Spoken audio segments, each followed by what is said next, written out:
Welcome to the Prospective Doctor Podcast, brought to you by Med School Coach. Pre-med and medical students alike are encouraged to tune in each week for tips on how to become a strong med school candidate, gain acceptance into the school of your dreams, and succeed on your journey toward residency and becoming a doctor.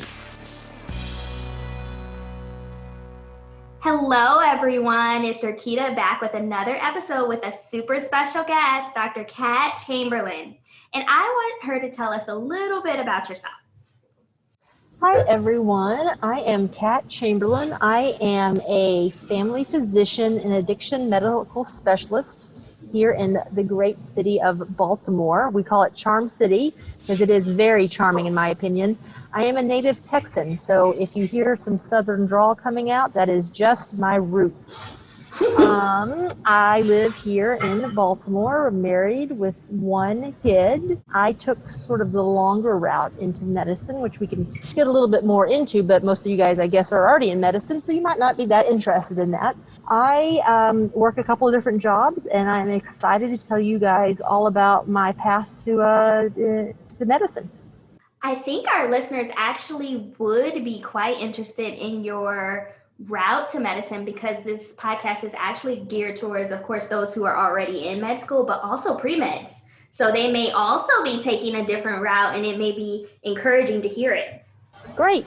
Well, my journey starts with I never thought I was going to be a doctor. So I grew up in a, relatively small town, 2,000 people in Nowhere, Texas. I went to an undergraduate college that was well known for pre-med students. The issue was all those science classes started at 8 o'clock in the morning, and that just did not work with my very busy social life. I was often studying at the library way too late, is at least what I told my mom. I graduated with a degree in psychology and gender studies. And at that time, I was looking to do something within public health. I knew I was interested in medicine and health. I just didn't really think I wanted to be a doctor. I thought more, working at the city, county, even internationally. And that international aspect is what springboarded me to join the Peace Corps. So after I graduated college, I spent about a year doing odd jobs, folding clothes at Old Navy and the Gap. That's sort of what you did back in my day. And then I went into the Peace Corps, and that's a 2-year, actually 27-month commitment. I was considered a health educator there, and I did a lot of women's health, which was my interest. I remember I had this degree in gender studies. So while I was in the Peace Corps, that is when things changed for me. I really enjoyed public health. I really enjoyed the one-on-one talking with women about their health, but what I was missing was that medical component, that well, why does this work? How does your body work this way? Why does this medicine do that? And that's when I realized that I did want to go to medical school. I wanted to learn all of this anatomy and physiology and all of that. Luckily, I had a great mentor in the Peace Corps. He was actually a physician assistant that worked at the embassy. And he was like, hey, there are these programs called post-baccalaureate programs, which these are for students who have no medical background as far as I didn't take the biology and the chemistry and all that. So he helped mentor me through that. So I applied. I got into the one at Johns Hopkins in Baltimore, and essentially it's an accelerated course where I take all of my prerequisites for medical school within a year or maybe 15 months. So when I was finished with the Peace Corps is when I moved to Baltimore for the first time and did all of my prerequisites. After I did all my prerequisites, that was about a year, I applied to medical school and I got into Brown Medical School up in Providence, Rhode Island. And to put things in a little bit of perspective, I decided I wanted to do medical school sometime during 2005. I actually did not go into medical school for another 5 years because I had to finish out my Peace Corps commitment. And then I had to spend another 2 years in the post-baccalaureate program and applying. So all of that took an additional, 4 to 5 years for me to get into medical school. So in 2010, I started medical school. I graduated and went into family medicine residency. I find that story quite fascinating for many reasons. One is because I think that it just shows all of the listeners out there that it's okay if you live life and you aren't 100% sure that you want to go into medicine, or if you figure it out later, it's okay. There's always a diversity in the experiences of the medical school class. And that actually contributes to some of the lessons and things that you can learn from one another. I know I had a different route where I kind of went straight through, but I definitely learned so many things from my people who were in business before and my classmates who were engineers and things like that. So don't count yourself out or think that you're doing things too late just because you decided to do something else. And I also find it quite fascinating because for the listeners out there, I've known Kat for a long time, and she actually was my intern when I was one of the senior residents. And I have never heard that story of pre-Brown. So that was good to learn. Now we got to the point where you said you decided to choose family medicine when you were in Brown. And what made you choose family medicine? So family medicine was, I guess, sort of like med school, the last thing on my mind. I thought family medicine was too hard for me. I rotated with different specialists my third year predominantly, and of course had some exposure my first and second year. And I was like, oh, well, I mean, I just have to learn this one body part. I could do that. But the thing with family medicine, with primary care, is that you get to build these sincere relationships with people, which is something I've always craved. I've always enjoyed that one-on-one connection. So as I'm going through my different rotations, one doctor, he was a preceptor for those small groups, not like a legit sort of nephrology or renal or whatever rotation. And he just pulled me over one day and he's like, Kat, you're going to primary care. And I was like, I don't think so. And he's like, no, all you think like a primary care doctor. And he wasn't a primary care doctor. He was a specialist.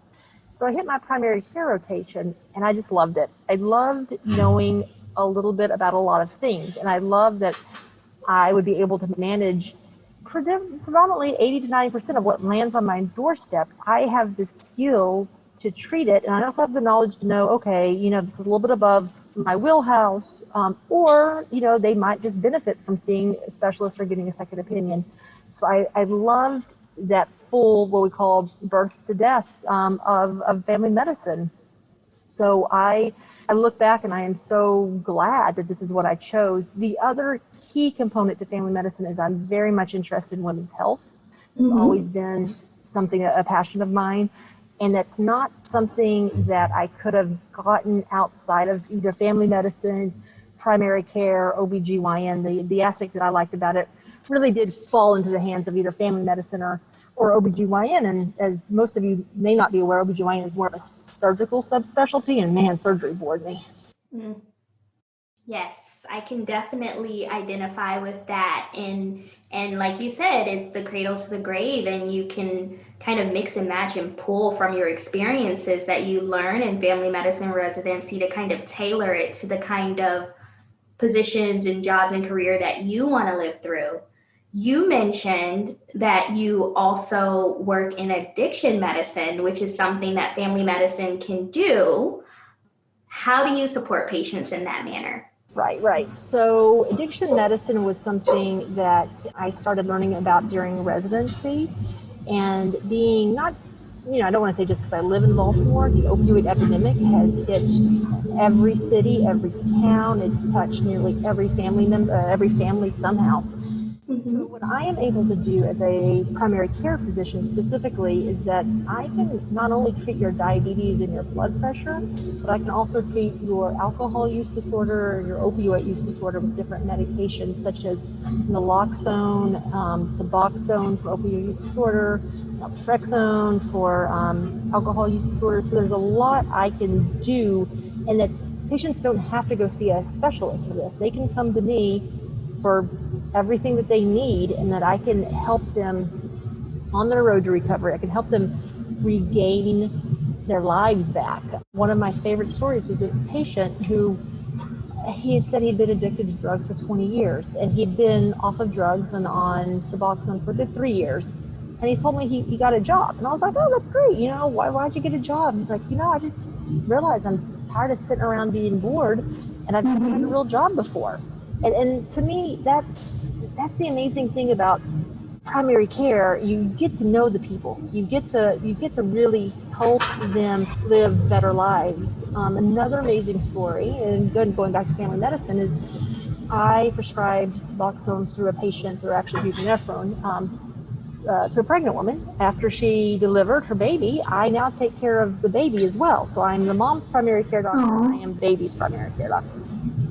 That's awesome. And I love how you brought it home to primary care, because primary care is essential. Is the care of someone's entire life, and it should not be separated.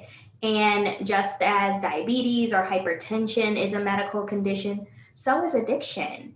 And one of my mentors when I was in medical school left me with a really profound message, where there is such a stigma in addiction, where we can say no one really grows up and they're saying like, oh my goodness, I want to be an addict. Like, this happens, it's life. Just like nobody grows up and they say, I want to have diabetes or something like that. It's just certain things that happen to certain people, and some of it is due to certain lifestyle choices. But when you have a diabetic that comes in, you say, okay, here's your treatment plan. Have your lifestyle modifications. Here's some medication. But when we see someone who comes in and they're struggling with addiction, we should be able to support them in the same manner. And there are some medications that can help with that. And also having the accountability in that relationship that you've built with your primary care provider is very important, and it can help with recovery. At Med School Coach, we know that getting into medical school is hard. In fact, 60% of pre-meds who apply to a medical school don't even get accepted. And if you want to get accepted into a top medical school, it's even harder. That's why more students than ever are turning to MCAT tutoring by Med School Coach. Our tutors are all 99th percentile scorers, have been through rigorous training, and can help raise your MCAT score by 12 points or more. You need every competitive advantage you can get to get into med school, so why not get one-on-one tutoring from Med School Coach? Our expert team will create a custom program just for you and help you master MCAT content where you need the help most. You'll raise your MCAT score. We guarantee it. Visit us online at medschoolcoach.com and use offer code PODCAST10 to save 10% up to $400 on a Med School Coach MCAT tutoring package. You can achieve your medical school dreams, and Med School Coach can help. Now, this year has been different for, I think, everyone in America and throughout the world with the COVID-19 pandemic. What has being a physician in this era been like for you? It has been a crazy time. And what Arkita hasn't brought up is that I'm also, beyond working in primary care and addiction medicine, I'm a medical director at the field hospital. So it's sort of another plug for family medicine, is that I have all the skills necessary to step into a field hospital with COVID-19 patients and take care of them. So what I have found, one of the things I found this year that I am most proud of, is that I can use these skills that I have learned to do incredible good in my community. It's not something the average person on the street can do. They can't walk into a field hospital and treat patients, but I can. And that's something I am beyond proud of. And I am proud that I ended up going into family medicine, because I wouldn't have had this skill set if I chosen a subspecialty. The other thing that has been amazing is that this pandemic has, in many ways, made us depend on the healthcare system so much more. Patients not only are still coming, their diabetes and blood pressure, but they're looking to me for the answers. They trust my opinion and the research that I've done and the articles that I read about COVID to help guide them with the masks and with the social distancing, especially with everything that we've seen on the news, with all the disinformation that's been out there. I am somebody that they can trust, not just my patients, my family, and my friends. And it's been an honor of a lifetime that friends I haven't talked to in years have called me up and said, hey, I know you're a doctor. I don't have anybody else to trust, and I'm that person. So when people say it's a privilege to take care of people, it's a privilege to listen to their stories, it truly is. That's amazing. And like having that ability to kind of be a chameleon and kind of fit your work and your ability to serve others through what the needs are. So you're helping with women's health, you're helping with primary care, you're helping with addiction, and now there's a need to help people who are suffering with COVID, and you're stepping up to the plate there. And then you mentioned there is a lot of disinformation out there about COVID-19 and what the process is and who it affects, and should people wear masks and should people vaccinate. How do you approach someone who has skepticism about either social distancing or masking or even the vaccine? So most of my patients I know well, and I understand sort of their hesitancy. When it really comes to the vaccine, I think we have to be open and honest, especially here in Baltimore. There has been some horrific things that the medical community has done specifically to minorities. We all know about Henrietta Lack. She grew up in Dundalk. She grew up in Baltimore. I think we need to discuss those. I need to acknowledge that African Americans and other minority groups have been experimented on in the past. They have been on the receiving end of bad medicine. And to let patients know that I'm aware of that. But I can say in good faith, the vaccines that are coming out, the science that's coming out is not to discriminate against anybody. It is equal to everybody. The COVID virus, it doesn't care if you're black or white. It doesn't care. So I try my best to reassure people that the vaccine it's not an experiment on people. It's not going, one person told me they were afraid to get it because if it went into the jails first, they just thought they were going to experiment on more black men. And I had to reassure them that, that's not the case. And I feel confident saying that, knowing what I know about medicine. I also tell them, this is what I do. I've read the research. I tell them to trust me. I tell them to not trust Dr. Google. And I make jokes of it. I was like, hey, my 7 years of education really is much better than Dr. Google. And I think at the end of the day, there will be people I will never be able to convince. But I can tell you that I can convince somebody to get a COVID-19 vaccine very easily before I can get them to take the flu vaccine. So I feel that trust that they have in you is something that's respected within the medical community goes a long way. I love that, because fostering these relationships that you're building over time and having that connection and that reason to just meet people where they are and see where and why they don't want the vaccine, and not just making assumptions, not saying, oh, they're not going to take it because they're black and they don't trust the medical community. Maybe they don't, maybe they're nervous about side effects. Maybe they're nervous about needing it more than once or something they read on the internet. So it's kind of using your research and your medical knowledge to meet them where they are and allow them to have shared decision making with you and keep bringing it up. So I definitely agree that there is room for more education and for the primary care doctors to get out there and help fight this disinformation and encourage everyone to vaccinate and socially distance and wear their masks so that we can be in a better place 6 months from now. Yeah. Now, we've talked about a lot of different things, and it seems like you have 11 jobs. So how do you practice work-life balance? So I am married and I have a child. And when people ask, oh, is your wife in medicine? I say, oh, thank God, no. Ironically, everybody else in her family is. Her father's a doctor, her grandfather's a doctor. And so I have to say, having a good partner, if you're going to have a family, talking it through, there's a lot of conversations that we have to make family decisions on. But through our relationship, we've supported each other. She was my sugar mama when I was in med school. She always told me I was a bad short-term investment, a very good long-term investment. So we're at a place that she is able to take a step back from her 9-to-5 job and do more freelancing, and that gives her the ability to deal with the childcare situation, and she's very supportive. When it came to me discussing about COVID, and working at the field hospital, we had very direct conversations. I was like, I won't do this if it's too much stress on you. I don't have to. And she told me if she had the capability and the ability to do it, she would be working in here. Since she can't, then she's going to do everything she can to support me. And that meant that I worked Monday through Friday morning. So I worked 5 days, and on that Friday night, I would do a 24-hour shift. So I was only home I was only awake a few hours on Saturday before I slept, and then all day Sunday, and I'd get up Monday morning and do it all over again. So it's a struggle, but you make it work. Weekend getaways, and I don't know. It just all seems to work for us.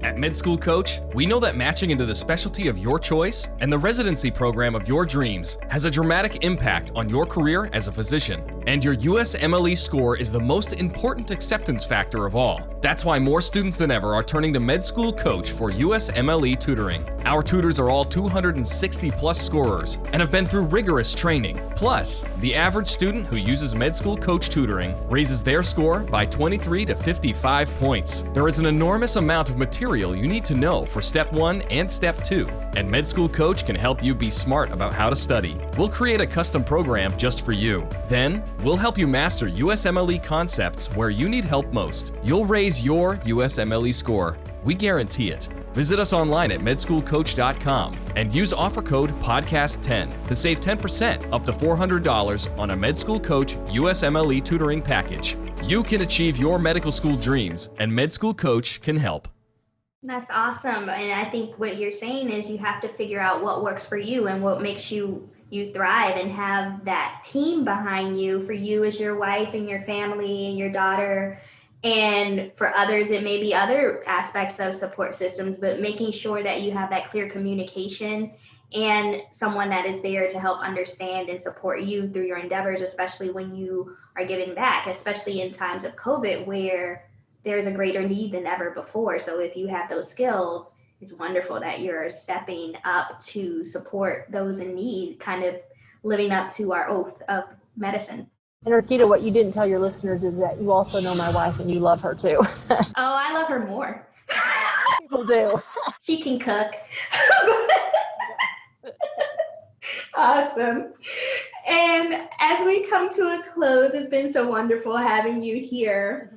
What advice do you have to those who are entering their journeys of medicine, both pre-medical students and medical students? Wow, that's a great question. I think if you're pre-med, if you're not there quite yet, enjoy your life. You know, you don't have to take that straight path to medicine. If there's something else that interests you first, do it.